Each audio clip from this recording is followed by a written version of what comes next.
It is a symbol of narcotic addiction, is poisoning the blood of our country. And this is a result? A result? Yes. But it occurs when the addict is deprived of his narcotic. He is experiencing withdrawal symptoms. And if he can get his narcotic? He lives from fix to fix. And if he is lucky, he dies early. Maybe from an overdose. Maybe from an infected needle. He lives from fix to fix. The addict must have his drug. And to get it, he must have money. And that much money comes hard.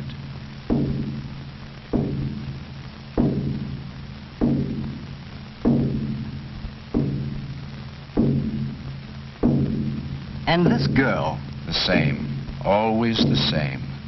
Vice feeds on vice. And in the end, life has been a tortuous search from day to day. But can't we help him? We try, but he's long past the point of no return. Then we will stop narcotics from entering the country. We will arrest the peddlers. We will educate our young people to the menace. We will put a stop to this. Yes, we will try. But if you want to defeat your enemy, you must first know him.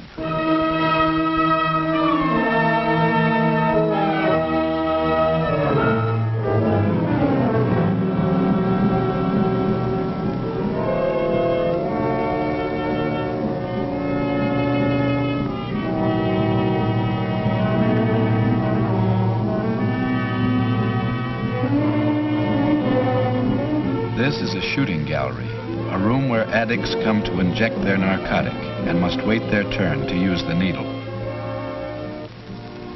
Then all these people are addicts? Some are, some aren't. All will be. For one, it may take 5 shots, for another 50, but the narcotic will be master.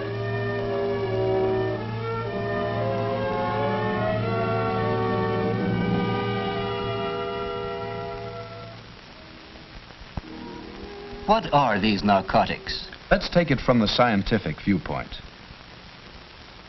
There are 3 general classifications of narcotics as defined by law: the opiates, the synthetic drugs, and the cocaine-marijuana group.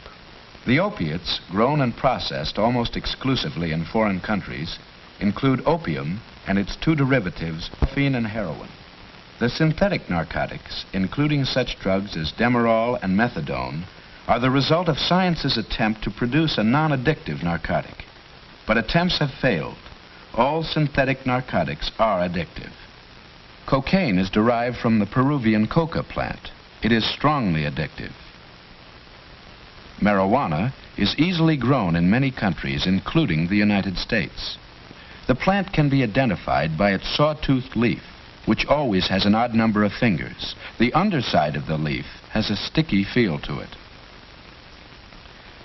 It is the leaves and flowering tops of this plant which contain the narcotic. This narcotic, unlike the opiates, the synthetics, and cocaine, is non-addictive. What do you mean by non-addictive? By non-addictive, it is meant that the user of marijuana, when deprived of the drug, will not experience the agonies of withdrawal. It is habituating, but its use can be discontinued. Then what is its danger? Marijuana, a powerful excitant, produces unpredictable emotional results. But its greatest danger lies in the fact that it is a stepping stone to the harder drugs, such as morphine and heroin. 95% of narcotic addicts begin with the use of marijuana. Classified as dangerous drugs, as distinct from narcotics, are the barbiturates, the sleeping pills, known also as goofballs. There are approximately 400 varieties of barbiturates on the market, and all are highly addictive. In most states, the possession of these drugs without a doctor's prescription is illegal. Among the most common are Nembutal, known as Yellow Jackets, and Seconal, known as Red Devils. All narcotics and dangerous drugs have legitimate medical uses. Many are indispensable for pain-killing and sleep-producing properties. But in the hands of the addict, their use is perverted to secure an escape from reality.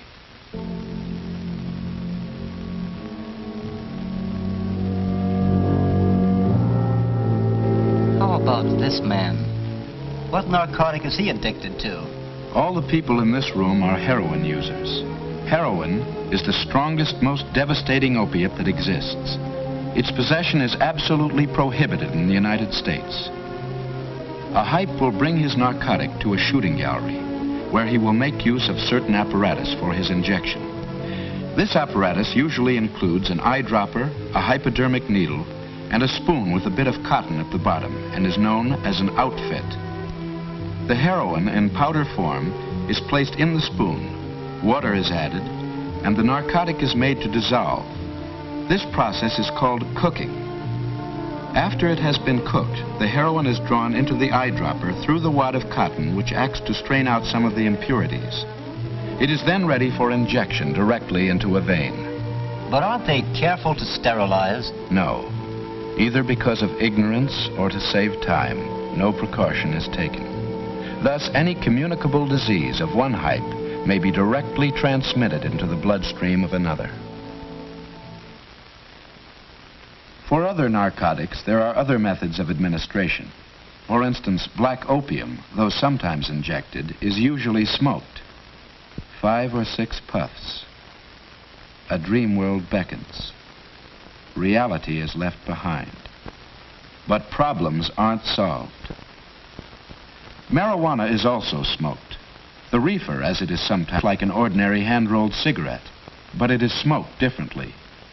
Large quantities of air are inhaled simultaneously with the smoke, so that the stomach will absorb a high percentage of the narcotic. Marijuana is the most prevalent narcotic among juveniles. The pattern of escape is established. Many then try heroin. The step to narcotic addiction is short. The barbiturates are usually taken orally. This group is classified as the dangerous drugs and is so named as a reminder to the user that they are addictive.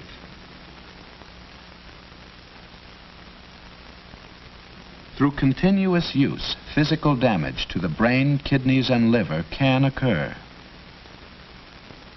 But there is no drug as degrading and enslaving as heroin.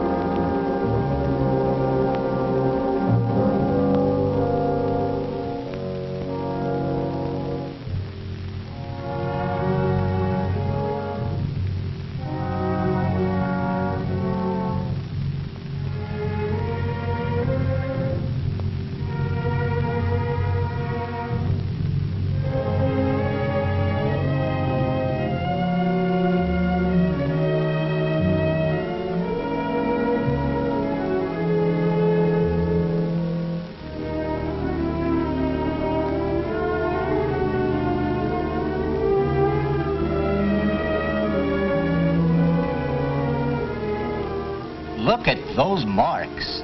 Yes, these scars on arms and legs are one of the few clues of heroin addiction. A hype will shoot into a vein until it collapses, and then move on to the next.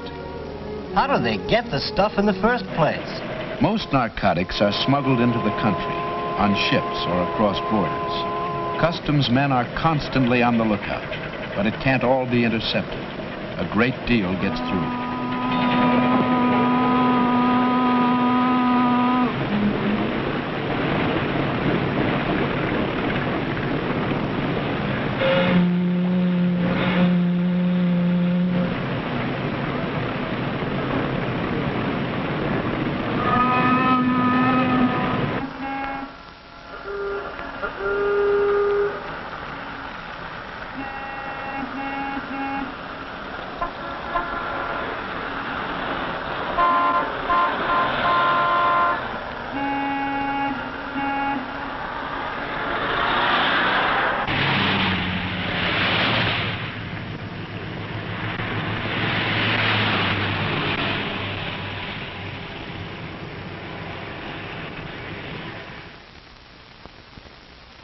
Narcotics are a multi-million-dollar business. An ounce of heroin costing $30 in Europe is worth $300 upon crossing the United States border.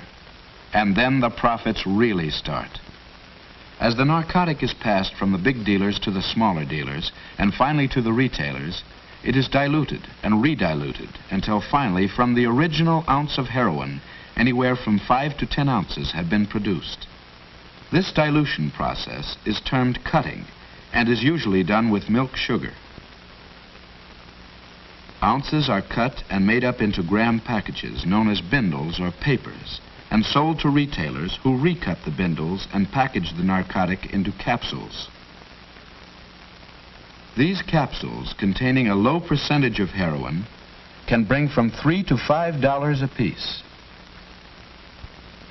Though the amount of narcotic per unit weight decreases with each dilution, the price does not decrease proportionately. The original ounce of heroin, bought for $30, has a possible retail value of $3,000. Marijuana is both smuggled across and grown within our borders. The leaves and flowering tops of the plant, ground to the consistency of pipe tobacco, are sold by the can or as cigarettes, costing from 50 cents to $1 apiece. The cigarettes are rolled in a double wrapping of brown paper, though the more fragile white paper is sometimes used for the purpose of camouflage. Because marijuana is not as profitable as heroin, and because it is only habit-forming, narcotics peddlers or pushers try to convert the youthful marijuana user to the addictive, expensive, profitable heroin.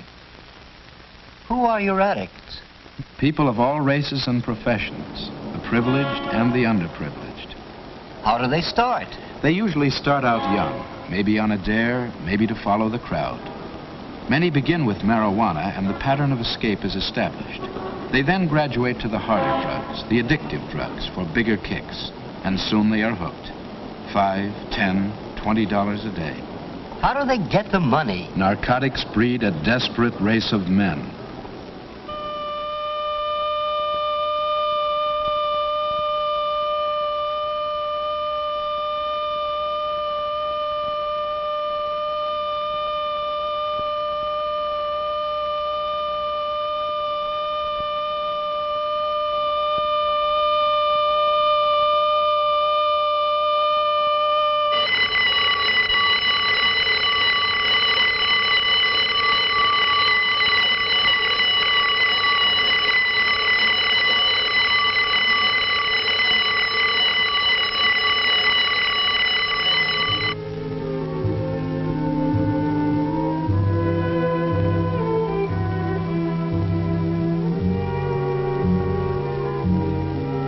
Can this girl be an addict?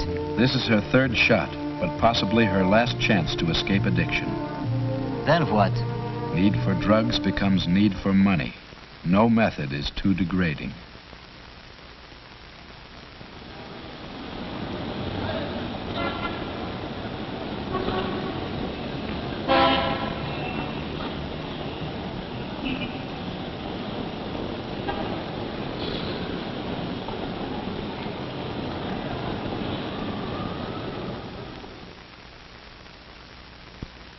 There may be 10,000 women and 30,000 men in this city who are drug addicts.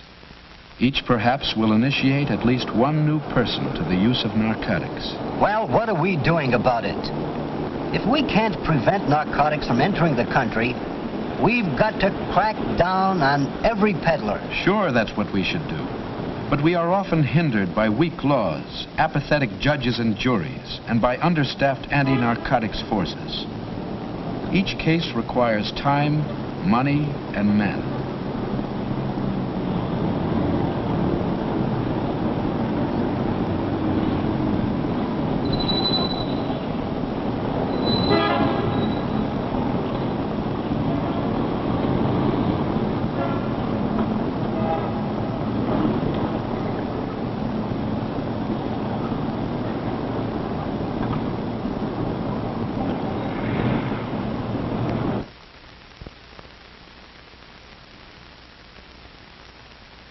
Stand by.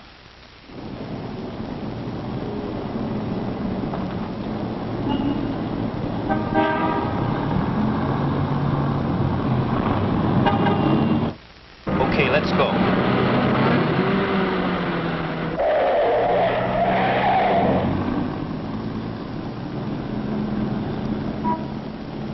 The law states that possession of narcotics means that the suspect either has the drug on his person or that it was directly under his control at the time of arrest.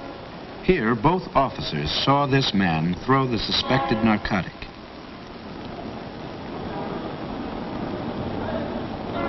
Suspects are searched on the spot, and all evidence gathered is placed in envelopes in the presence of the arrested man, and data relating to its seizure is recorded on the outside.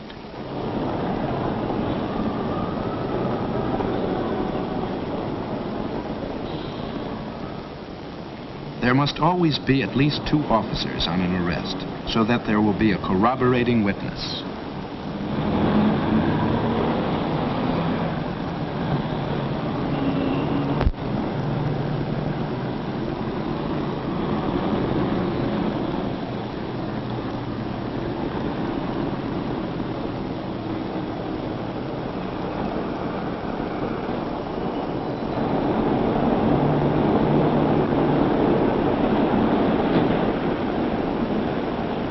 These officers, however, cannot testify in court that the suspected substance is a narcotic. The confiscated material must be examined by a chemist who will later testify as to his findings. So we catch the pushers, but the problem doesn't end there.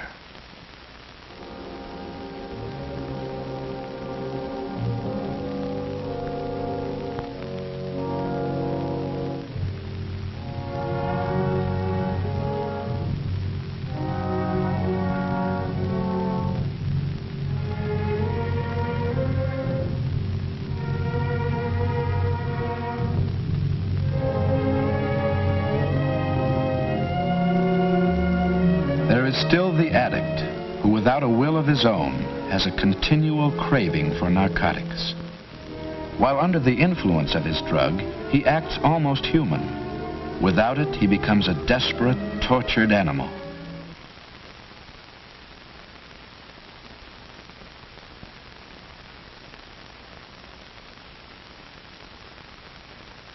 But can these people be cured? Physically, yes. Mentally, there is no known permanent cure. Deprived of narcotics, the addict will undergo withdrawal symptoms for about 6 weeks. At the end of this period, his body will no longer need the drug, but the psychological need remains. Elaborate precautions must be taken to prevent the passage of narcotics into prisons. Double fine mesh screens and a careful search of all articles intended for prisoners do much to discourage smuggling.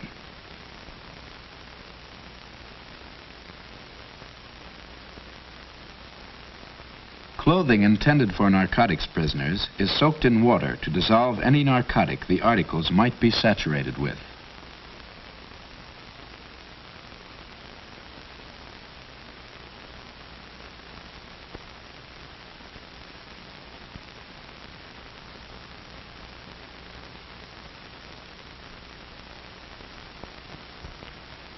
Now that he knows, now that the suffering is over, doesn't he realize the hell that awaits him if he slips back?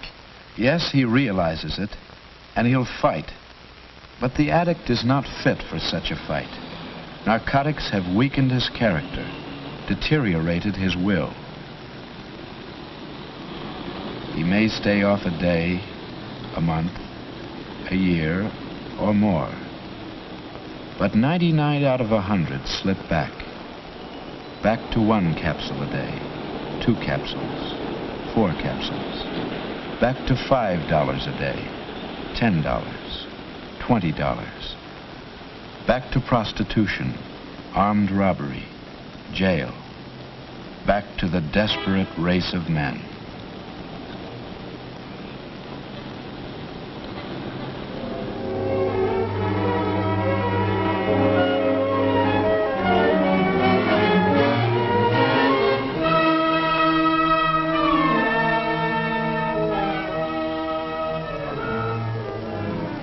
Then there is no hope.